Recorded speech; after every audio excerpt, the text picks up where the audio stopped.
Hello everyone welcome back to my YouTube channel मो ना daily blog. आज हूँ प्रथमाष्टमी। यहाँ हूँ मोर फुल गेटअप। ये मुझे स्क्रीन तार फटोटा देदेवी देखते आई होप कि समस्ते भल थे। आज सब नुआ ड्रेस पिंधे पिठा खाई आउ जो एंडुर पिठाटा हुए आपको क्या सब भल लगे सेटा निहाती जनइबे। मत तो बहुत भल लगे। आम समस्ते घरे पिठा सब खाई सारे सका उठी मुझे पकई सारे नुआ ड्रेस भी पिंधि सारे। आज दिनटा एमती आगू कौन हो तार अपडेट मुझे देवी तो भिडियो मो सह कनेक्ट होकर रुहतु। ये मो भौणी पिकनिक जाइला आसिकी से कौन कौन सब आनी से सब देखा जेहेतु से आसला आम पिठा नहीं कि मुझे खावाई तापरे से क्यूट क्यूट जिनस कि आनी जाइला पिकनिक तारातारिणी गंजाम जिला जोटा अच्छे पूरा टायर्ड हो देखो कौन कौन आनी देखो ये गोटे क्यूट जिनस लिखाई बापा बो केमती लगुच कमेंट करके जनइबे। गोटे चाबी रिंगटा यहाँ गोटे जिनसा देखो यहाँ बहुत क्यूट है चाबी अच्छे मोड़ी से ठक ठक ठक ठक ही चलो। यहाँ गोटे पेन डिफरेंट डिफरेंट कलर अच्छे बहुत सारा एमती सब चलती। ये संध्यारे मुझे दिन मान जहाँ मेकअप नहीं थी से सब छाड़ी बाकी टिके जहाँ रिमूव करवा चुटी टिके अल्प टिके कोकोनट ऑयल नहीं फेस भल भाव मसाज करदेवी और फेस जहाँ भी मेकअप लगाई सबको यहाँ भल भाव क्लीन करदब। केवल मेकअप रिमूव पाई नुह फेस को भल भाव गोटे भल मसाज दवाई कोकोनट ऑयल बहुत हेल्प कर जहाँद्वारा कि बहुत रिलैक्स लगे। मुझे नहीं गली गोटे भेसलिन जहाँ भी काजल है मास्कारा है जहाँ भी लगा जाइए भेसलिन रिमूव कर बहुत हेल्प करे। मुझे गोटे नहीं गली वाइप्स वेट वाइप्स जहाँद्वारा कि फेस बहुत भल भाव क्लीन हो ऑयलीनेस जहाँ भी थी सब रिमूव हो। ये देखो केते डॉट बाहर फेस रो आपड़ ये देखिपे केते सारा डॉट तो ये फेस क्लीन होमें डबल क्लीन करने आम यूज करवा गोटे क्लींजर मुझे बायोटिक गोटे क्लींजर तो अल्प अमाउंट नहीं भल भाव फेस रे 2 ରୁ 3 मिनट पर्यंत मसाज करवा तापर फेस को नॉर्मल वाटर रे वॉश करदबा। वॉश करबा पर ये भल भाव फेस क्लीन हो जाइए। ये आप देखिपे कि मॉइस्चराइजर अप्लाई करने पूर्व ये मुझे अप्लाई कर रोज वाटर को अल्प नहीं हल्का हल्का भाव टैप टैप कर फेस लगेदेवा। ये मुझे निवियार गोटे मॉइस्चराइजर नहीं अल्प अमाउंट जी रिक्वायर आम फेस से नहीं भल भाव गोटे मसाज देदेवा सबुआड़े भल भाव फेस और नेक सबुआड़े अप्लाई करवा। फेस रे मॉइस्चराइजर अप्लाई कर सारा गोटे लिप ऑयल हो लिप बाम हो रखापी आप अप्लाई करदे। ये मुझे एलोवेरा जेल नौ कारण ये गोटे पिंपल्स बाहरी जाता बहुत ही दरज अच्छे ठंडा ठंडा लगे लगेदेली ये मोर फाइनल कंप्लीट हो गला।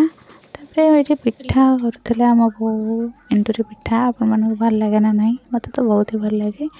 ये पिठा और मटर तरकारी हो गला मुझे आसती खावाई भोक लगुला सबकि बहुत टेस्टी होता एमती नहीं कि मुझे बोली टेस्टी ही होता। तो खाई पी सारा मुझे शोई पड़ी आ वीडियो एंड करने मन ही नाला। यहाँ नेक्स्ट डे सब कम से मत मो पुअर बर्थडे थी तो ये मुझे हल्का फुल्का स्किन केयर कर दूसरी सका गाधे सारा फेस पूरा ड्राए लगे शीत दिन खास कर बहुत ही ड्राए लगे तो मॉइस्चराइजर टे लगेदेवा तापर गोटे लिप बाम कि लिप ऑयल लगेदेवा बाकी रहा बॉडी को टे मॉइस्चराइज रखा तो बॉडी लोशन गोटे अप्लाई करदे आम जा ये सारी जाइए स्किन केयर तो मुझे मैंने ड्रेस पिंधे तापर खाईदबा ब्रेकफास्ट पिठा आउ मटर तरकारी जोटा मोर बहुत ही पसंद तो खाई सारिकी आम ए बाहर जावा। ये मुझे खाई सारे तो आप कथा ये हूँ बर्थडे बॉय तो ये केमती से शोची आउ ये मो भौणी ତ ତାର ଶୋଇକି ଏମିତି ମଜାମସ୍ତି କରୁଛନ୍ତି। ଆଗକୁ ଦେଖନ୍ତୁ ସେମାନେ କେମିତି କ'ଣ ସବୁ ମଜାମସ୍ତି କରୁଛନ୍ତି।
ଏମାନେ ଦି ଜଣ ସବୁବେଳେ ଏମିତି ହିଁ ହଉଥାନ୍ତି। ତ ଏମାନଙ୍କ ହରକତ ପରେ ଏଠି ବଡ଼ ଭଉଣୀ ମୋ ବଡ଼ ପିଇସିଙ୍କ ଝିଅ ସେ କଲ୍ କରିଥିଲେ। ତ ତାଙ୍କ ସହ ଆମେ କଥା ହେଲୁ, ଏମିତି ବହୁତ ଟାଇମ୍ କଥା ହେଲୁ।